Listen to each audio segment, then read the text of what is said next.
আমরা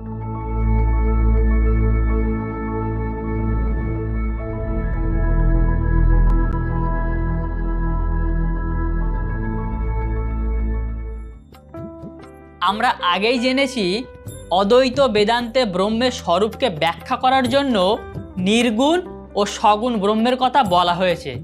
আজ আমরা এই নির্গুণ ও সগুণ ব্রহ্ম নিয়ে আলোচনা করব।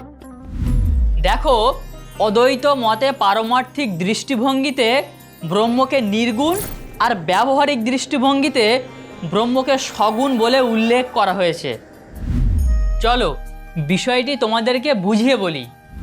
আমরা জেনেছি ব্রহ্মকে কোনো প্রকার গুণ বা বিশেষণ দ্বারা ভূষিত করা যায় না, তাই ব্রহ্ম হলেন নির্গুণ।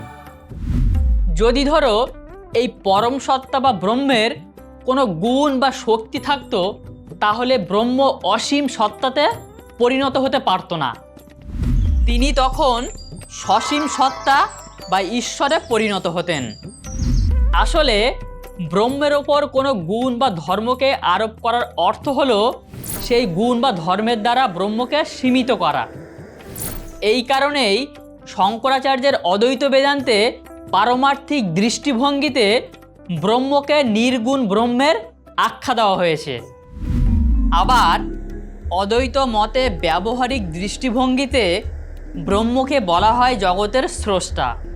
এই ব্রহ্মই হলেন জগতের পালক এবং তাকেই জগতের সংহারক ঈশ্বররূপে কল্পনা করা হয়। আর বেদান্ত মতে বলা হয় এই ঈশ্বরই হলেন সগুণ ব্রহ্ম। এই ঈশ্বর বা সগুণ ব্রহ্মই মায়া শক্তি দ্বারা জগৎ সৃষ্টি করেছেন। শঙ্করাচার্য অদ্বৈত বেদান্তে নির্গুণ ব্রহ্মকে পরব্রহ্ম এবং সগুণ ব্রহ্ম বা ঈশ্বরকে অপরব্রহ্ম বলেছেন। এছাড়াও সগুণ ব্রহ্মকে সপ্রপঞ্চ ব্রহ্ম এবং নির্গুণ ব্রহ্মকে নিষ্প্রপঞ্চ ব্রহ্ম বলা হয়। নাম রূপযুক্ত জগৎকে বলা হয় প্রপঞ্চ, অর্থাৎ যিনি নাম রূপ বিকার ভেদ উপাধি বিশিষ্ট তিনিই সপ্রপঞ্চ ব্রহ্ম।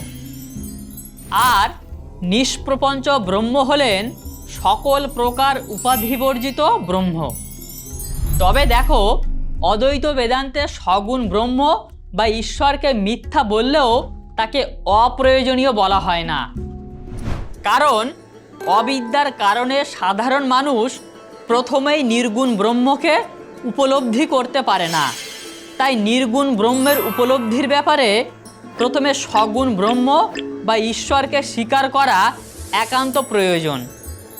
যেহেতু আমাদের জাগতিক দৃষ্টিভঙ্গিতে জগৎ ও ঈশ্বর উভয়ই সত্য, নির্গুণ ব্রহ্মের উপলব্ধি হলেই জগৎ ঈশ্বর ইত্যাদি বিষয়ের মিথ্যাত্ব উপলব্ধি হয়।